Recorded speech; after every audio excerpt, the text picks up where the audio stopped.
السلام عليكم ورحمة الله وبركاته. اللهم صل وسلم وبارك على سيدنا محمد وعلى آله وصحبه وسلم.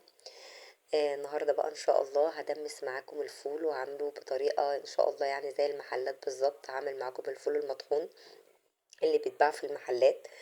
طبعا أنا هنا مبدئيا جايبة ده نص كيلو فول. طبعا أنا نقعته يوم كامل، يعني أنا هنا سويته كان حوالي المغرب وكنت نقعاه من أول يوم الصبح خالص. يعني قعد حوالي في النقع ممكن نقول بتاع يعني اكتر من 5 6 ساعات كده يعني. طبعا احنا لما بننقع الفول في الاول هو يعني ما بياخدش سوا كتير، انما لما بتحطيه على طول في قلب المية السخنة وهو مش منقوع طبعا بياخد معاكي سوا كتير جدا. هنا بقى طبعا ده فول مدشوش يعني بتاع حوالي معلقتين كده، وزيهم برضو معلقتين عدس اصفر، ودي ليمونة صحيحة وقطاية صغيرة. طبعا هنا انا مش حاطه توم، في ناس طبعا بيحطوا توم صحيح بس انا مش حاطاه. ودي طبعا معلقه من الكركم. هبدأ بقى طبعا اول حاجه ان انا طبعا بعد ما نقعت الفول وغسلته وكده اصبح جاهز معايا. طبعا هنا كنت حاطه ميه تغلي على النار. اول المية ما هتبدأ ان هي تغلي هبدأ طبعا ان انا انزل فيها الفول. طبعا المية لازم تكون مغلية كويس جدا، يعني مش اول ما تبدأ تغلي نحط فيها الفول، لا طبعا لازم تكون يعني خدت وقتها في الغليان. كمان زي ما انتوا شايفين انا هنا كنت مزودة المية، مش حاطة مية على القد لان طبعا الفول بيشرب المية. فبدل ما افضل بقى كل شوية اسخن في مية وازود، فانا قلت انا هزود مقدار المية من البداية. طبعا هنا بقى بعد ما غلي ونزلت بالفول هبدأ بقى ان انا انزل بالفول المدشوش والعدس الاصفر والقوطة والليمونة. لو انت مش حابة تحطي ليمونة تمام، عايزة تستبدليها بعصرة برضو مفيش مشكلة. يعني الطريقة اللي تريحك. طبعا في ناس بيحطوا حبة رز كده بساط، بس انا طبعا مش هحط رز لانه في المحلات اصلا مش بيحط رز اساسا يعني. وهحط بقى طبعا معلقة الكركم. في ناس برضو بيحطوا بابريكا، يعني انا عملتها مرة بس بصراحة لقيتها غمقت الفول بتديله لون غامق. فهو الكركم بصراحة بيديله لون حلو قوي. هنا بقى طبعا هكتم عليه الغطا وهسيبه ان هو يستوي على نار هادية. كنت طبعا مهدية عليه النار.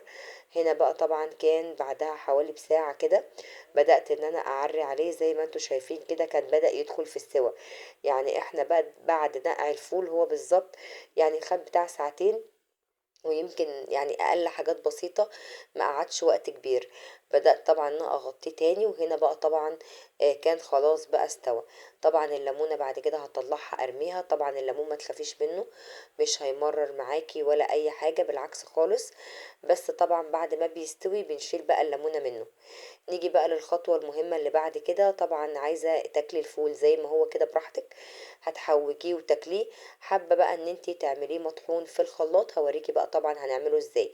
طبعا انا مش هطحن الكمية كلها، انا هاخد مثلا مقدار الطبق ده هحط عليه زي ما انتوا شايفين كده دي معلقة من الطحينة هنزل بيها عليه. طبعا عايزة تحطي كله مع بعض في قلب الخلاط مفيش مشكلة، بس انا حابة اقلب الاول كله في الطبق يعني لوحده الاول.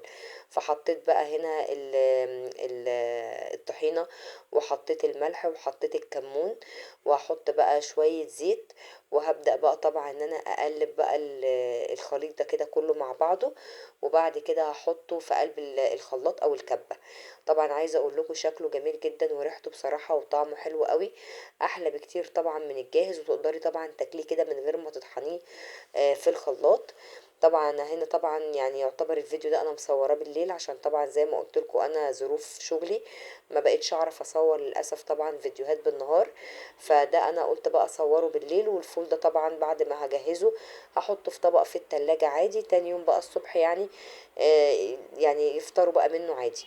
هنا بقى طبعا ده الشكل بقى بتاعه النهائي. طبعا هنا حطيت حبة زيت بوصات تاني، ودي بقى نص ليمونة لو انت حابة تزودي. وده بقى كان الشكل النهائي بتاعنا. اتمنى بقى الفيديو لو عجبكم اتمنى انكم تشتركوا في القناة وتفعلوا الجرس عشان يوصل لكم كل جديد. واشوفكم ان شاء الله في فيديو جديد، والسلام عليكم ورحمة الله وبركاته.